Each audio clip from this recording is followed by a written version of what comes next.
और या क्या तुमने उन लड़कों को मेरा नंबर दिया था? अब वो लोग मुझसे मिलना चाहते हैं। क्या कह रही हैं आप? ठीक है, तुम दोनों मेरा वहीं इंतजार करो, मैं आती हूँ थोड़ी देर में।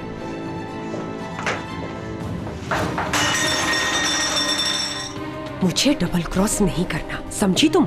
तारिया मैडम, तकलीफ दे रही हैं आप मुझे। तुमने उन लोगों को मेरा नंबर कैसे दिया? नहीं, मैंने नहीं दिया। तो उनको नंबर कैसे मिला और वो लोग मुझसे क्यों मिलना चाहते? मैं नहीं जानती, सच कह रही हूँ मैं।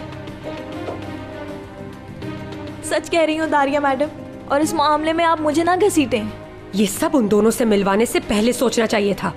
अब तुम्हारी जान इतनी जल्दी नहीं छूट सकती। क्या हो रहा है यहाँ? कुछ नहीं हो रहा। इस लड़की से एक काम सही नहीं होता।